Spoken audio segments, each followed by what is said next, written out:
کچھ ظلم ایسے ہوتے ہیں جن کا شور دنیا نہیں سنتی، صرف دل سنتا ہے اور اللہ۔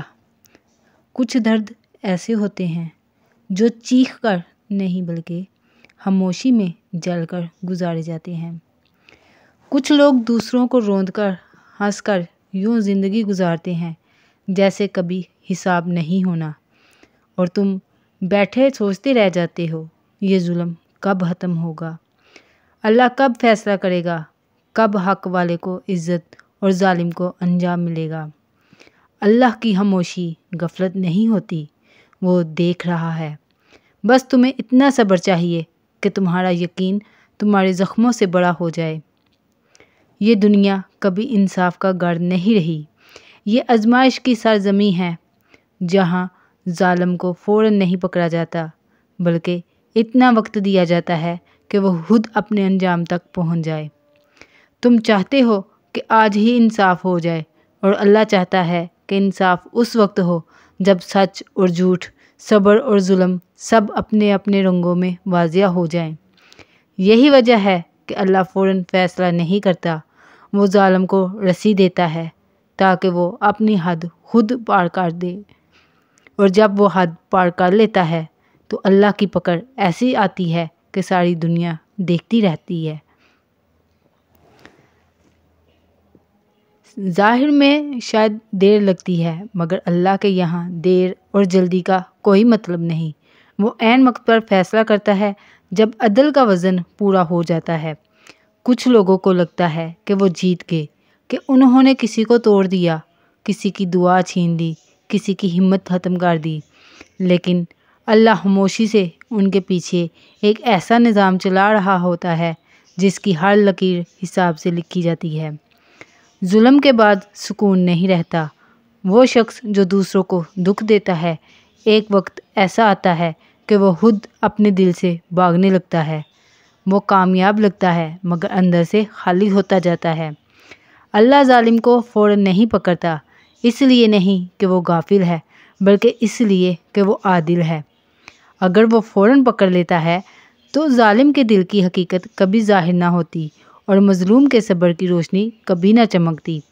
یہی تو اللہ کی حکمت ہے کہ وہ ظالم کو موقع دیتا ہے تاکہ وہ خود اپنے غرور میں پھنس جائے، اور مظلوم کو صبر دیتا ہے تاکہ وہ ایمان میں پروان چڑھے۔ دنیا دیکھنے والوں کے لیے ایک کھیل ہے مگر سمجھنے والوں کے لیے ایک راز۔ اللہ ہر دن، ہر لمحہ کسی نہ کسی دل کا امتحان لے رہا ہے، کوئی طاقت سے، کوئی صبر سے۔ وہ دیکھتا ہے کہ طاقت والا کیسا رویہ رکھتا ہے اور بے بس والا کس امید سے میرا نام لیتا ہے۔ اور یہی فرق ہے ظالم اور مظلوم میں۔ ظالم کے ہاتھ میں طاقت ہے مگر مظلوم کے دل میں اللہ ہے۔ دنیا اکثر ظالم کے آگے جھک جاتی ہے مگر فرشتے مظلوم کے لیے دعا کرتے ہیں۔ اللہ فرماتا ہے کہ مظلوم کی دعا اور اس کے درمیان کوئی پردہ نہیں ہوتا، یعنی تمہاری ہر آہ، ہر سسکی، ہر خاموشی سیدھی عرش تک جاتی ہے۔ بس تمہیں یقین رکھنا ہے کہ اللہ کا جواب ہمیشہ وقت پر آتا ہے، چاہے دنیا کی گھڑی اسے دیر کہے۔ کبھی تم سوچو اگر اللہ ہر ظالم کو فوراً سزا دے دیتا تو ایمان کا مطلب کیا رہ جاتا؟ پھر کون اللہ پر بھروسہ کرتا جب تک نظر سے نہ دیکھ لے؟ لیکن ایمان تو وہی ہے جو اندھیرے میں بھی روشنی پر یقین رکھتا ہے، جو کہتا ہے میرا رب دیکھ رہا ہے، بس وقت باقی ہے۔ یہ جملہ، یہ یقین، یہی وہ چیز ہے جو اللہ کو پسند ہے، یہی وہ صبر ہے جو تمہیں ظالم سے نہیں بلکہ اللہ کے قریب لے جاتا ہے۔ تم جانتے ہو اللہ کبھی کسی کو نہیں بھولتا۔ جو دل ٹوٹا ہے، جو صبر کیا ہے، جو آنسو زمین پر گرے ہیں، سب لکھے جا چکے ہیں۔ ایک دن آئے گا جب وہ سب آنسو عدل کے پھول بن جائیں گے، اور وہ سب لوگ جو ظلم کر کے خوش تھے وہ خود اپنے اعمال کی قید میں ہوں گے۔ ظالم کی کامیابی وقتی ہوتی ہے مگر مظلوم کا صبر دائمی، کیونکہ اللہ نے وعدہ کیا ہے آخر انجام پرہیزگاروں کا ہی ہوتا ہے۔ یہی وہ انجام ہے جو صبر والوں کے لیے تیار کیا گیا ہے، جہاں ان کے زخموں کے بدلے عزت ملتی ہے اور ان کے صبر کے بدلے جنت کے دروازے کھلتے ہیں۔ اللہ جب چاہے ایک لمحے میں سب بدل دیتا ہے۔ جو اوپر تھے وہ نیچے آ جاتے ہیں، جو دے تھے وہ اٹھ کھڑے ہوتے ہیں، کیونکہ دنیا کا نظام انسان نہیں چلاتا، اللہ چلاتا ہے۔ اس لیے اگر تم کسی کے ظلم کے نیچے دبے ہوئے ہو تو خاموش رہو، مگر مایوس نہ ہو۔ تمہارا رب خاموش نہیں، بس تمہارے لیے ایک خاص وقت مقرر ہے، اور جب وہ وقت آئے گا تمہیں احساس ہوگا یہ سب کچھ ہے، وجہ نہیں تھی۔ تمہیں توڑنے والے خود ٹوٹ گئے، اور تم جو روتے تھے آج اللہ کے قریب ہو چکے ہو۔ یہی عدل ہے کہ اللہ مظلوم کو وہاں پہنچاتا ہے جہاں ظلم کی رسائی کبھی نہیں ہو سکتی۔ یاد رکھو، اللہ کے انصاف میں تاخیر ہوتی ہے، کمی نہیں۔ وہ عدل کو خوبصورت بناتا ہے۔ وہ چاہتا ہے کہ جب وہ فیصلہ کرے تو سب دیکھیں کہ اس کا فیصلہ کتنا کامل ہے۔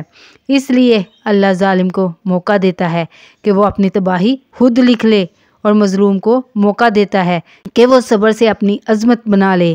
دنیا میں سب کچھ بدلتا ہے، وقت، حالات، چہرے، لیکن اللہ کا نظام کبھی نہیں بدلتا۔ اس کا قانون آج بھی وہی ہے جو نوح کے وقت تھا، جو موسیٰ کے وقت تھا، جو آج بھی ہے۔ اللہ ظالم کو سمجھنے کا موقع دیتا ہے، لیکن جب وہ نہیں سمجھتا تو پھر اللہ اس کی دنیا ہی بدل دیتا ہے۔ یہی وہ دن ہوتا ہے جسے انسان بد نصیبی کہتا ہے، مگر حقیقت میں وہ اللہ کا عدل ہوتا ہے۔ ظالم کے پاس سب کچھ ہو سکتا ہے، مگر ایک چیز نہیں ہوتی، سکون۔ اور مظلوم کے پاس کچھ بھی نہ ہو، مگر ایک چیز ضرور ہوتی ہے، اللہ۔ اور جس کے پاس اللہ ہے، اس کے خلاف کون کھڑا ہو سکتا ہے؟ لہٰذا صبر کرو، مگر دل سے، ایمان کے ساتھ، کیونکہ تمہارے آنسو بیکار نہیں جا رہے، تمہارے زخم اللہ کی عدالت میں دلیل بن چکے ہیں۔ جب وہ فیصلہ کرے گا، تمہارا صبر تمہارے لیے انعام بن جائے گا، اور ظالم کا غرور اس کی سزا۔ یہ دنیا ظالموں کی نہیں بلکہ صبر کرنے والوں کی ہے۔ فرق صرف یہ ہے کہ ظالم کا وقت دنیا میں ختم ہوتا ہے اور صابر کا وقت آخرت میں شروع ہوتا ہے۔ اللہ ظالم کو ڈیل دیتا ہے، لیکن وہ اپنی حقیقت خود ظاہر کر دے، اور مظلوم کو برداشت دیتا ہے تاکہ وہ اللہ کے قریب تر ہو جائے۔ آخر میں جیت ہمیشہ صبر کرنے والوں کی ہوتی ہے، کیونکہ عدل کا مالک کبھی خاموش نہیں رہتا، وہ بس صحیح وقت کا انتظار کرتا ہے۔ تمہارا رب ظالم نہیں، وہ صرف دیکھ رہا ہے تمہارے صبر کا ہر لمحہ، اس کے عدل کے فیصلے کے قریب لے جا رہا ہے۔ وہ خاموش ہے مگر غافل نہیں، وہ انصاف کو حسین بنا رہا ہے۔ جب اس کا فیصلہ ظاہر ہوگا تو ظلم مٹ جائے گا اور صبر روشنی بن کر چمکے گا، اور اس دن تم سمجھو گے میرا رب خاموش نہیں تھا، وہ ہر لمحہ میرے ساتھ تھا۔ اللہ تمہارے لیے آسانی، حقیقی سکون لکھ دے۔ آمین۔